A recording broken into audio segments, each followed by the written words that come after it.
Le ministère de la Promotion du genre, de la protection de la femme, de la famille et de l'enfant a organisé le 13 décembre 2022, avec le soutien de la MINUSCA à travers sa division de la communication stratégique et de l'information publique, une campagne de 16 jours d'activisme contre la violence basée sur le genre à l'égard des femmes et des filles.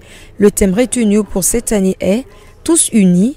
L'activisme pour l'élimination de la violence à l'égard des femmes et des filles.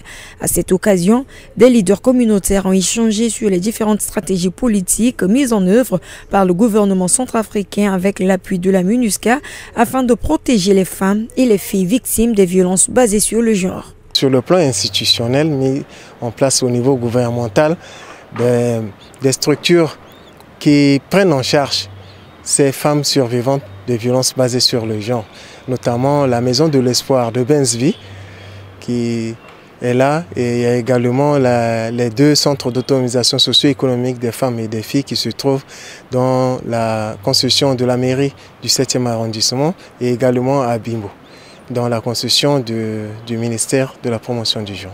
Cette campagne vise essentiellement à faire un plaidoyer pour un changement de comportement en invitant chacun à s'engager dans l'activisme pour mettre fin aux violences basées sur le genre.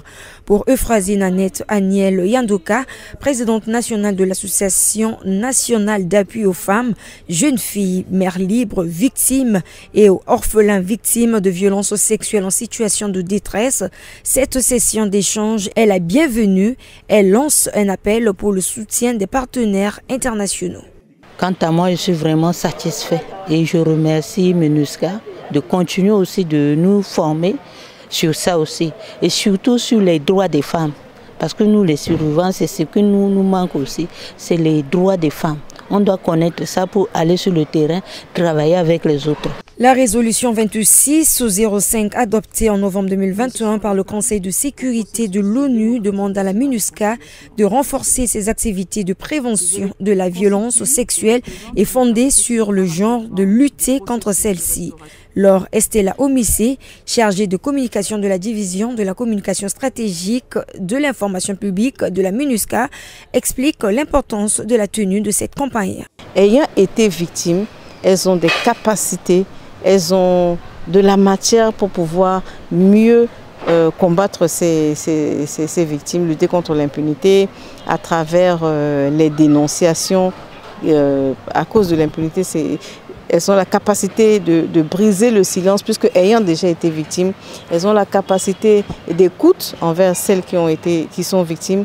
Bertin Mbouto, membre du collectif national des associations des victimes de Centrafrique, un des participants à cette causerie débat, explique comment pérenniser les acquis de cette campagne de sensibilisation. Donc je vais peut-être que débousser ce chemin, c'est peut-être que réunir maintenant les victimes, leur parler, les conscientiser et leur expliquer et de surmonter vraiment ce gap-là pour ne pas qu'ils sont encore dans la situation actuelle. Non, il faut peut-être avoir un regard vers l'avant et surmonter vraiment cette situation.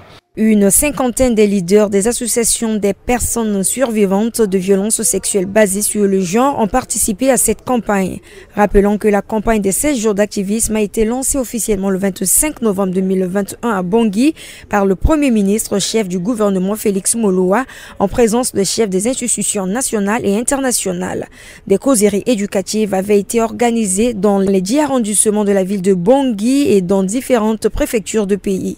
Cette série d'activités prend fin le 10 décembre 2022.